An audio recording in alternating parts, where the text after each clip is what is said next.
Dios, porque tú haces posible todo. Pa, gracias. Bendice, Señor, los aires, bendice estas plataformas, bendice, Señor, el internet. Todos estos son medios que tú estás utilizando en estos tiempos para que tu mensaje llegue a todo aquel que lo necesita escuchar, a todo aquel que lo anhela, a todo aquel que desea escuchar tu palabra y aprender a conocerte más, Señor, a conocer tu corazón, porque es una forma de conocerte, Dios. De lo contrario, no podremos acercarnos a ti, Señor, si no te conocemos. Por eso, papá, gracias, gracias por cada día que nos regalas, por este tiempo, por cada persona que ya está conectada. Gracias, y gracias por el amor y la misericordia que hoy tienes con nosotros. En Cristo Jesús. Amén. Bueno, les decía que estamos muy contentos porque el Congreso va muy bien. Van anotándose muchas personas. Y yo les decía que no lo tomen que lo tomen con seriedad, que lo tomen como un retiro, 2 días de retiro. Ya sabemos que estar en la casa distrae, puede usted pararse, decir voy a ponerle pausa y me voy a hacer tal cosa o atender una llamada. No, haga de cuenta, dígale a sus personas, a sus seres más queridos, si no lo van a acompañar o no van a estar con usted, estoy en un retiro y hasta las 5:30 de la tarde estoy libre. Porque si no, usted no va a tomar lo que Dios te va a dar en esos días. De verdad que hemos orado mucho y el ayuno es por todo esto, por todas las necesidades de la iglesia, por la santificación de nuestras vidas y que podamos oír a Dios en esos tiempos, la voz del sanador. Así que tómenlo con mucha seriedad. Aparte, esos días son los 2 días para estar con el Señor, y eso es nada a todo lo que Él nos da, porque con un instante Él puede hacer tantos milagros, Él puede hacer tantas maravillas, porque Él quiere nuestro corazón. Así que les motivo a que esos 2 días sean ustedes solamente para Él. Dile, Señor, esto es para ti, estos 2 días. Y vamos a ver todo lo que el Señor va a hacer en esos 2 días. Bueno, entonces terminamos el estudio, la meditación de la palabra con Lucas 16, del 1 al 18. ¿Se acuerdan que terminamos con ello? Yo les quiero hacer un resumen porque esta parábola es un poco contradictoria, a veces no se entiende. Y voy a terminar con este resumen. Recordemos que estábamos hablando que el dinero no tiene moralidad. Es injusticia, o sea que es injusto, ¿sí? ¿Por qué? Porque depende del uso que se le dé. El dinero no es malo ni es bueno. Lo que tiene el problema es el amor que se le pone al dinero. Entonces puede ser tratado con justicia o injustamente. Y de acuerdo a eso es el valor que tiene el dinero. Por lo tanto, lo que pide el Señor, ¿cierto? Y lo que nos pide a cada uno de nosotros es que lo utilicemos, ese dinero injusto, para las cosas del reino, para las cosas de Dios. Y la inversión en los verdaderos amigos, que son las almas que van a ser ganadas para Él. ¿Sí? Eso es lo que Él nos está diciendo, y esa enseñanza. Él nos habla a través de ese mayordomo que fue infiel, y ese mayordomo representa que nosotros somos mayordomos de todas las cosas que Él nos da, y que un día le tendremos que dar cuentas, como Él le pidió cuentas a este mayordomo, ¿sí? Porque el mayordomo que hizo ganar amigos, ¿cierto? Con lo que era del Señor, con lo que era ajeno, haciendo trampas y eliminando una considerable suma de la deuda que le pertenecía al Señor.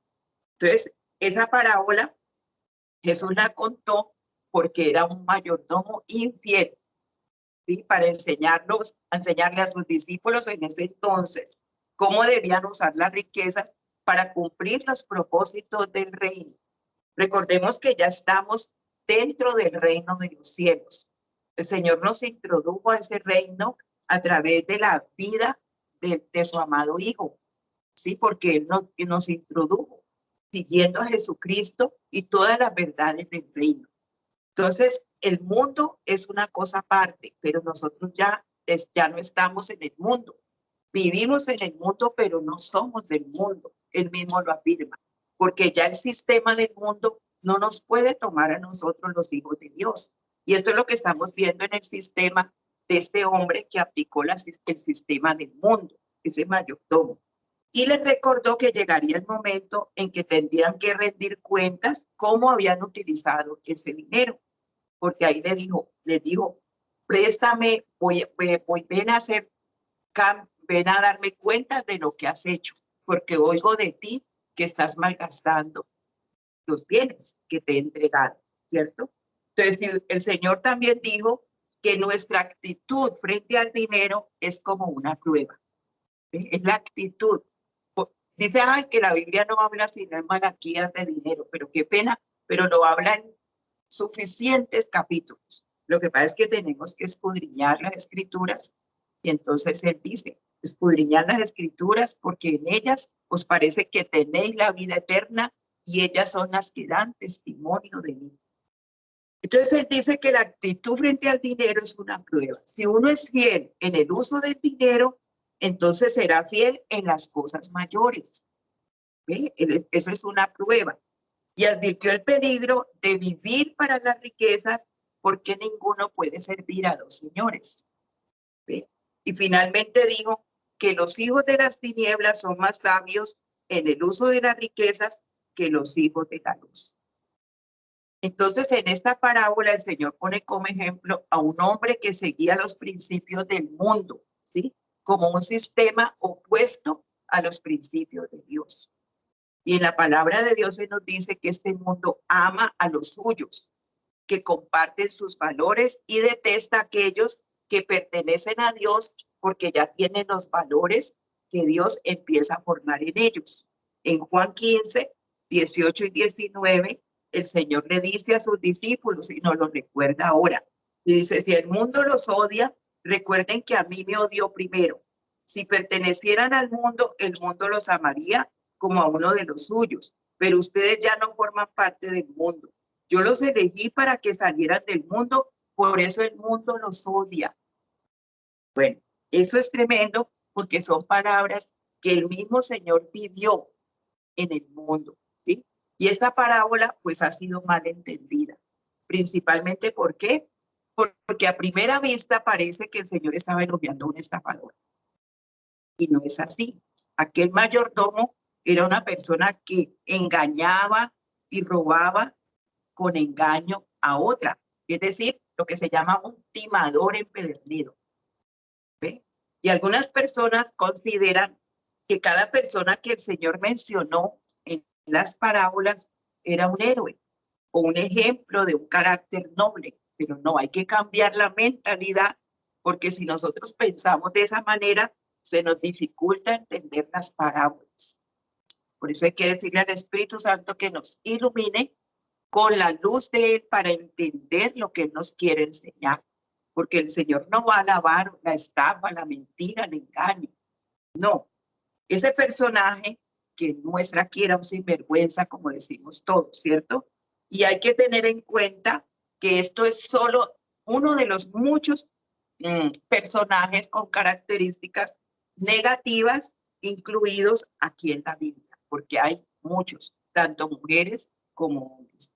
Entonces, el primer mandamiento del sistema del mundo consiste en el instinto de conservación y supervivencia. En el sistema del mundo consiste se lleva el sistema, el instinto de conservación o supervivencia. Y esto fue lo que hizo este mayordomo. ¿Qué hace el mundo? En el mundo se toleran los tratos comerciales de dudosa ética. Se favorecen las prácticas cuestionables y el mundo reconoce y elogia a un estafador inteligente. Con frecuencia, la ley protege más al estafador y al criminal. Recordemos que cuando el Señor estaba en la cruz, estaban gritando, crucifícale, crucifícale. ¿Y bajaron a quién? A Barrabás, le perdonaron. ¿Sí? Al mentiroso, al engañador, al que todo había hecho lo mal, a ese le dijeron, eligieron a Barrabás.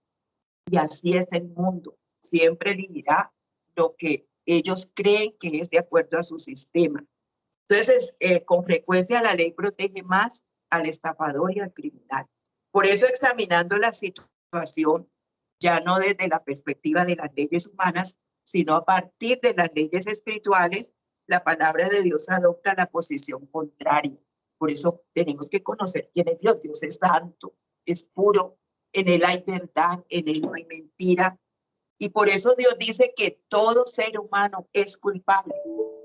Pablo dijo en Romanos 3:23, porque todos han pecado y están lejos de la presencia gloriosa de Dios. Todos, ¿sí? El ser humano nunca podrá ser inocente ante Dios, nunca. Aunque con toda seguridad, gracias a la obra de Jesucristo en la cruz, puede ser justificado ante Él. Es a través de la obra de Cristo en la cruz que somos justificados. Por eso en Romanos 8:1 él también dijo, así pues ahora no hay ya ninguna condenación para los que están unidos en Cristo Jesús.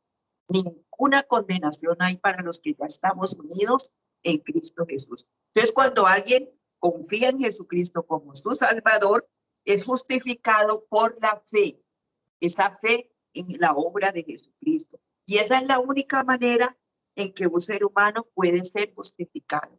De otra manera, ¿no? Por eso Jesús contó esta parábola del mayordomo infiel para enseñar que sus discípulos debían usar las riquezas para cumplir los propósitos del reino. ¿Sí? Nosotros, los de Cristo, los que le seguimos, debemos utilizar el dinero, es para eso. Entre los versículos del 1 al 8 de esta parábola de Lucas 16, tenemos la parábola propiamente dicha.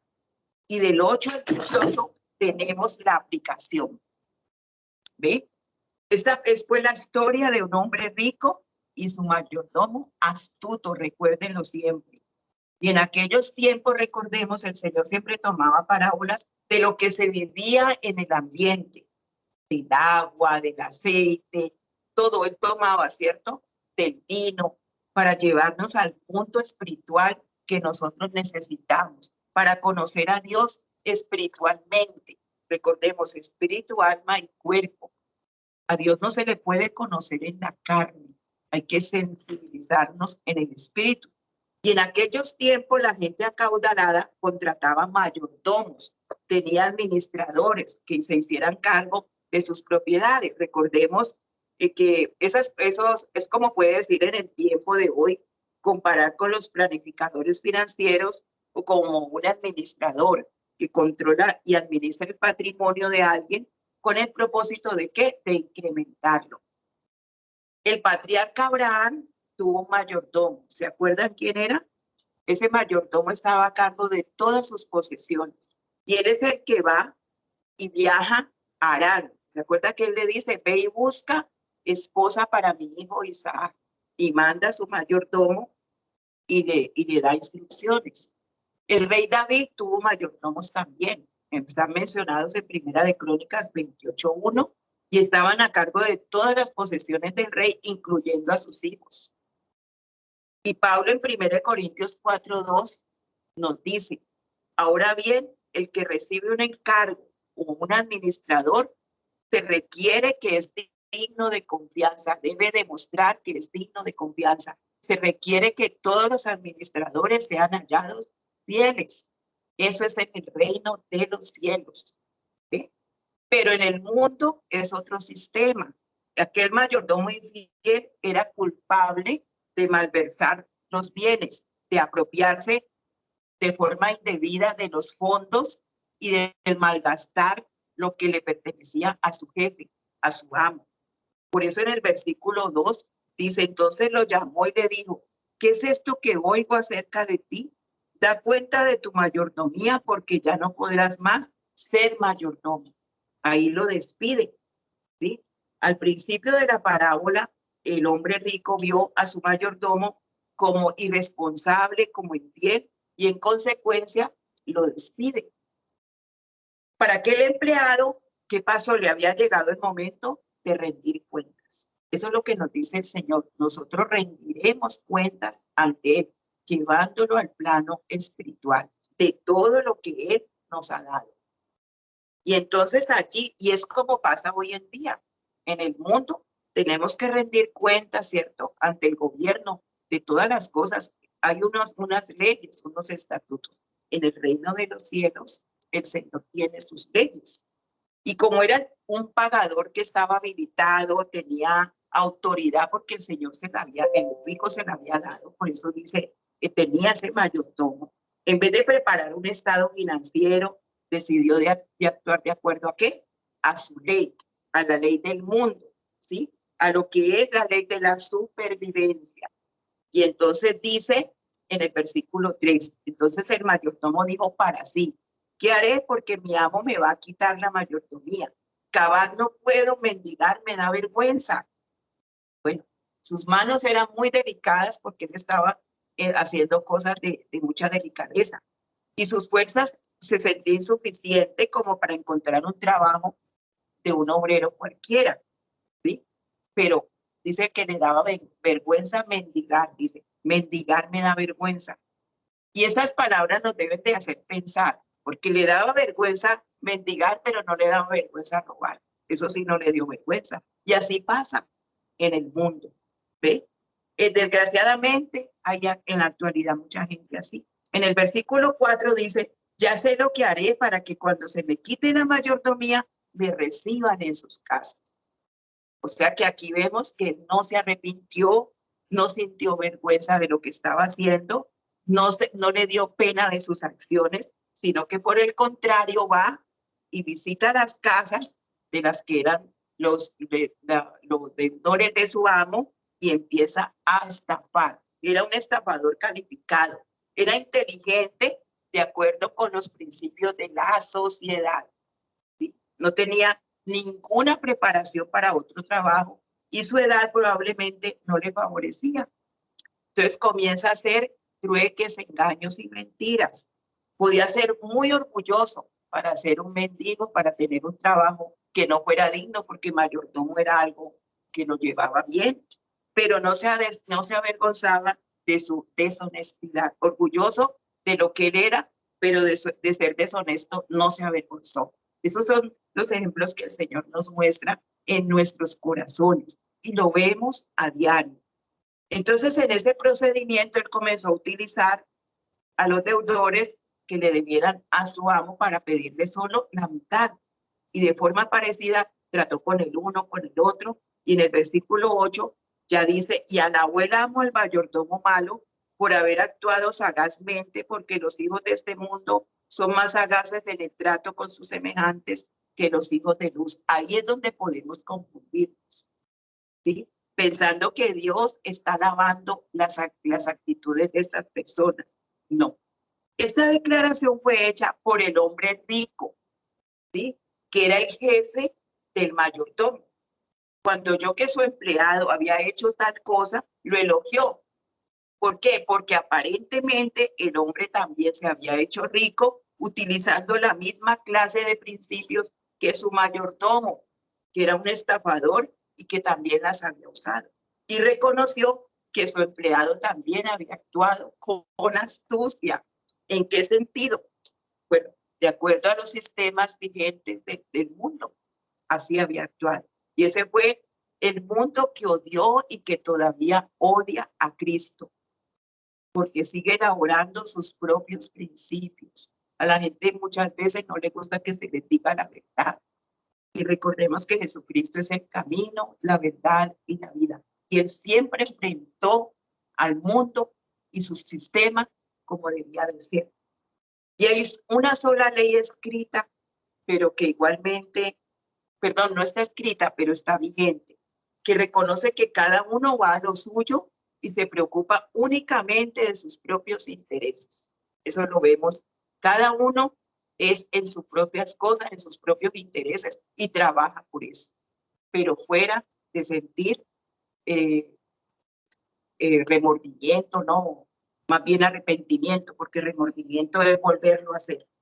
Por ello el jefe elogió a su mayordomo por su sabiduría humana, ¿sí? Puesta en práctica en sus tratos humanos y comerciales, y que había tenido el cuidado de planificar anticipadamente usando los bienes materiales de su amo para asegurarse un futuro tranquilo.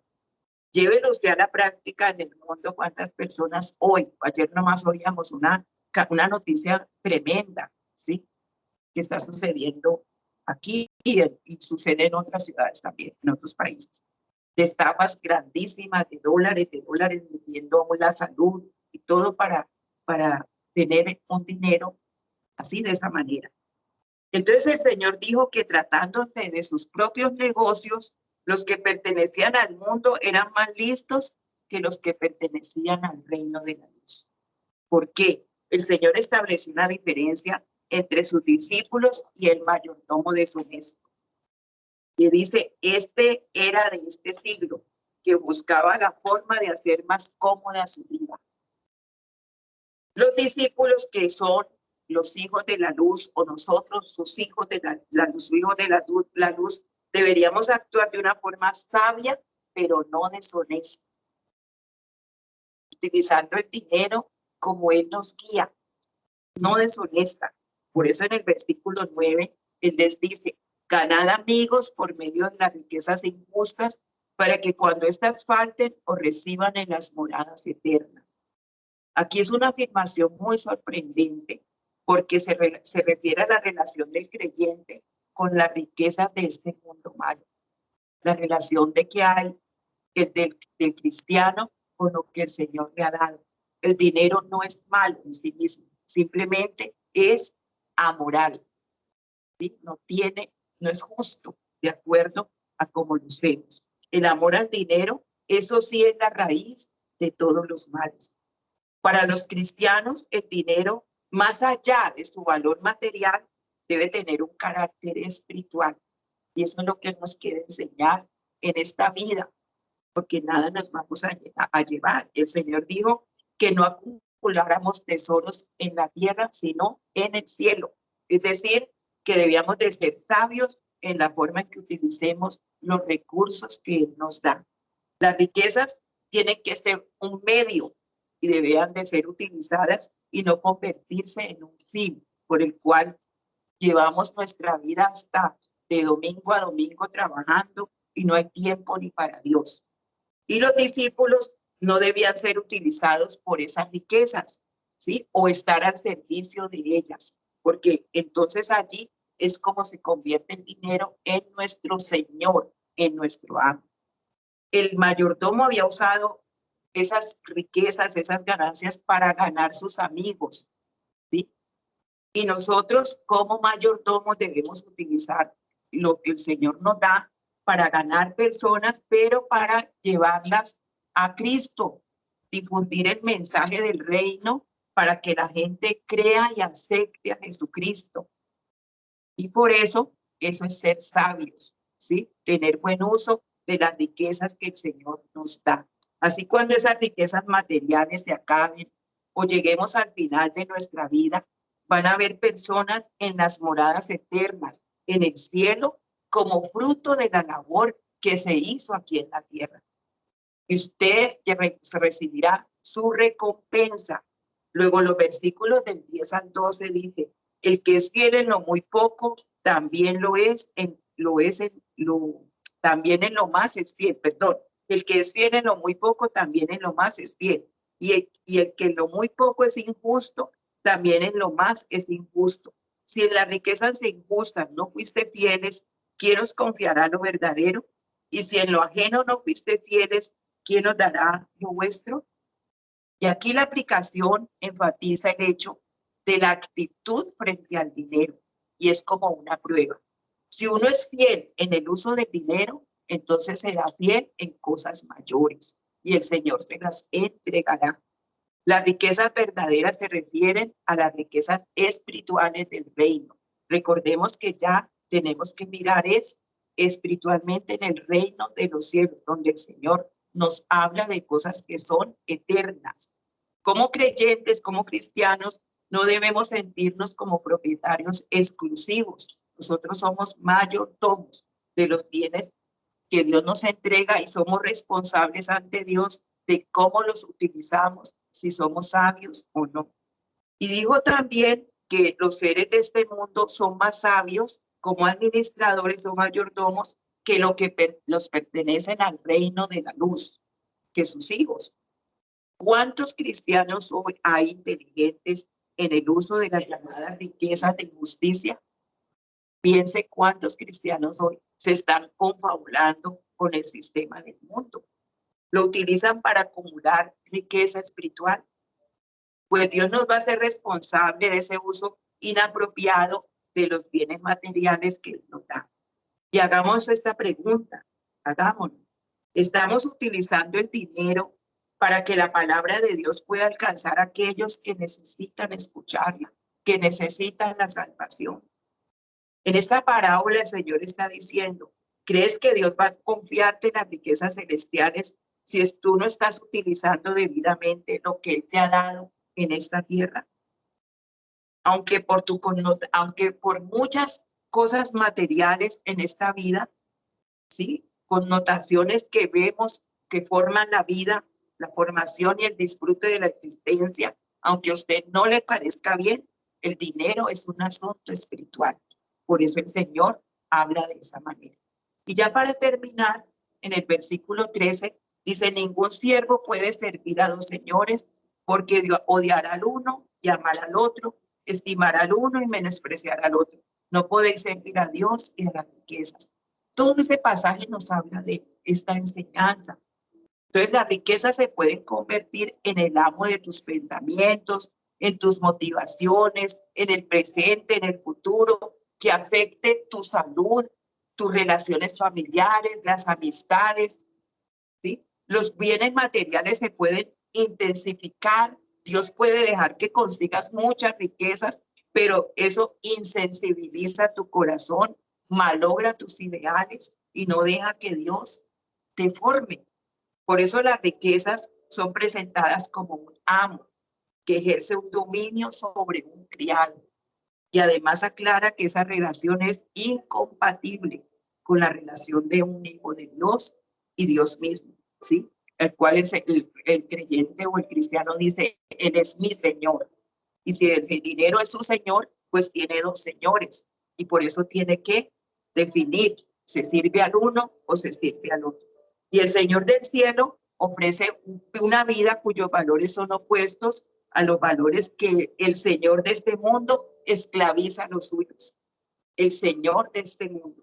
Y es claro que no se puede servir a los señores. Por eso los fariseos se enojaron al final con las enseñanzas de Jesús, porque ellos amaban el dinero y de pronto habían entendido, ¿cierto? Habían entendido mal las bendiciones del pacto con Dios y habían supuesto que las riquezas de una persona eran como un premio de Dios a su conducta justa y olvidaron muchas cosas de ese pacto del Antiguo Testamento, que muchos habían tenido abundancia y otros no la habían tenido. Muchos, aún injustos, vivieron en la abundancia y otros justos en la pobreza. Dios conoce el corazón humano, conoce los corazones, conoce el tuyo, el mío.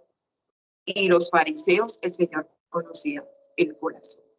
Entonces podemos colocar entre tú y yo una fachada de apariencia, pero en ninguna manera podemos ponerla delante de Dios. No podemos estar a la altura del nivel requerido por Dios si no entregamos todo como sus mayordomos. Recordemos a Judas. Judas vendió al Señor por dinero, 30 monedas de plata, sustrajo de la bolsa. Ese fue su mayor amor al dinero. Todo lo muestra el Señor en el y eso lo llevó al suicidio, al reconocer que había perdido el tiempo de aprovechar la salvación por el dinero. Fue su amo el dinero, fue su mayordomo, no fue el Señor. Así que hay muchos ejemplos en la Biblia que nos deja claro a quién servimos. Y qué lindo, ¿cierto? Porque eso sale del corazón de Dios para que nosotros nos centremos en este mundo, que nada nos llevamos, pero de la mano de Él tenemos todas las riquezas que podamos desear. Vamos a orar. Papito Santo, gracias porque tu palabra es viva, eficaz, más cortante que espada de doble filo, Señor, que penetra hasta lo más profundo de nuestro corazón.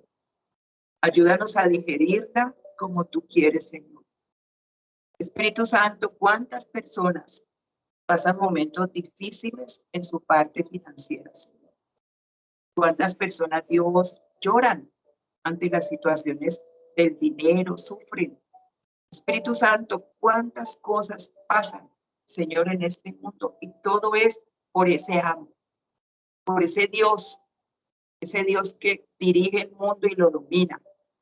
Oh Señor, y ese es el sistema en el cual nosotros vivimos. Todo se escucha y es a través siempre con dinero. Tiene que ver el dinero. Por eso tú explicas, enseñas, educas, informas, instruyes para todo aquel que quiera recibir tu enseñanza, para todo aquel que tenga oídos de sabios, Señor, para oír como sabios. Si tú eres mi Señor y mi Dios, Señor, yo tengo que vivir de acuerdo a eso, a tus leyes, a tus preceptos, a tus mandamientos. Gracias por todo lo que nos das, papá. Ayúdanos a ser esos mayordomos fieles ante ti, esos administradores de cada momento de nuestra vida, Dios, porque de ti venimos y a ti volvemos. Gracias por el empleo, todo lo que hemos recibido de tu mano, papá. Ayúdanos, Papito Santo, que la sabiduría viene del cielo para nosotros y tú eres la sabiduría. Espíritu Santo de Dios, bendice la obra de nuestras manos. Confírmala, Señor, los talentos, las puertas que se abren, todas las personas que pones a nuestro lado para que haya bendición para nuestra vida. Gracias, Señor. Y siga dando, Señor, a todo mayordomo fiel lo que tú dices, porque el que es fiel en lo poco, en lo mucho lo pondrá. Por eso, Señor, tu palabra final dice, buen siervo y fiel, en lo poco has sido fiel, en lo mucho te pondré, entra en el gozo de tu Señor. Papito de los cielos, y este será el final de nuestros días. Tu bendición sea sobre cada familia, sobre cada hogar, sobre la obra de sus manos, sobre sus empleos, sobre sus proyectos, sobre sus negocios, Señor. Que tu bendición sea grande, abundante, Espíritu Santo, sobre los anhelos de cada uno, Señor. Pero las ponemos delante de ti, que eres nuestro Señor y Dios. No hay otro Dios como tú. No podemos tener dos dioses, Señor, dos señores. Tú eres mi Señor y mi Salvador. Y lo creo, lo confieso con mi boca y lo creo en mi corazón para hacer siempre tu voluntad. Bendice cada hogar aquí representado, cada familia, y gracias por este tiempo, aún por las interrupciones, Señor, porque nos permitiste que tu mensaje llegue, Señor, que los oídos sabios se abran. Quita, Señor, toda sordera espiritual, que podamos vivir libremente y sanamente, feliz, como tú quieres que seamos, Señor. Tu bendición sea en Cristo Jesús. Amén y amén. Dios me les bendiga. Feliz día. Al mediodía tenemos conexión con el ayuno. Estamos viendo hábitos que sanan en el espíritu, en el alma y en el cuerpo. Así que haga este ayuno, conéctese con nosotros y démosle la gloria a Dios por todos estos días.